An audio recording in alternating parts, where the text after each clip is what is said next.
Poland Country Study by Cade Nuffelman and Andreas Chavez. First up is political institutions. Government's organization. Poland is a democratic country and has been since 1997, after 30 years of being communist. They are semi-presidential, meaning they consist of both a president and a prime minister. They have a three-branch system. The first branch is the executive branch, which is made up of the prime minister, the president, the cabinet, and other government officials. Next is the legislative branch, which is a bicameral parliament consisting of the Senate and the Sejm.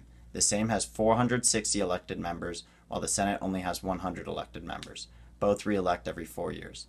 The final branch is the judicial branch, and they play a very important role in the Polish government because they have a huge role in decision making. The judicial branch is made up of the Supreme Court, the Supreme Administrative Court, the Constitutional Tribunal, and the State Tribunal. Poland's Constitution. The current constitution was founded on April 2nd, 1997, and was designed to reverse the effects that communism had on Poland, and it overall established a democratic state. It was modeled on Western political practices, such as a three-branch system and checks and balances within those branches. And it also grants a broad range of civil rights, much as the United States Constitution does. Who leads the nation? Well, as I said at the start, it's a semi-presidential system, so they have both a prime minister and a president. The Prime Minister is Mateusz Morawiecki, named Prime Minister in December of 2017, and he is the head of government. He's a member of the Law and Justice Party, although when he first got into politics, he didn't claim to be a member of any party. Next is President Andrzej Duda. Has served since August 2015. He's the head of state. He's a member of the Law and Justice Party, represents conservative and Christian views, meaning he supports free market principles, reducing tax rates, ending government corruption, and strengthening national defense. And he's also expected to win the 2020 election. Next up is citizens, society, and the state. Characteristics of Poland. Poland is located in Central Europe, which is east of Germany. It is slightly smaller than New Mexico. It's about twice the size of the state of Georgia, and their location does not seem to affect the government or its people in any way.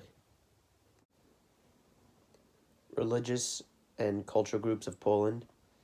About 87% of Polish people belong to the Roman Catholic Church, and most Poles consider themselves practicing Catholics, although not all Catholics regularly attend Mass or abide by the Church's precepts. About 1.7 million people live in Warsaw, which is the country's capital. In Poland, almost 97% of people living there are of Polish origin, but Germans living in Silesia are the largest minority group. Other minority groups include Belarusians and Ukrainians. The beliefs, customs, and ideas of Poland. Polish people value self-reliance and individualism, as well as family, education, and tradition. They're also outgoing, straightforward, and realistic.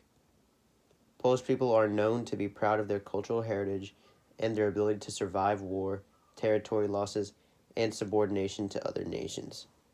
During periods of foreign domination, the Poles looked to their heritage as proof that they were not conquered or subordinate people.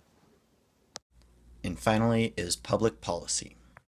Current issues. While Poland doesn't have many current issues, the European migrant crisis, economics, environment, rule of law, and Article 13 are all issues that must be dealt with, and if they don't, they may get out of hand. Foreign issues.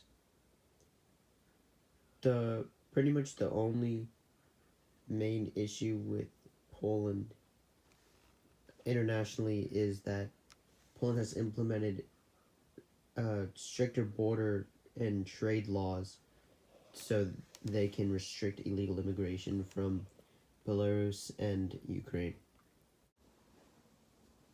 Foreign relations.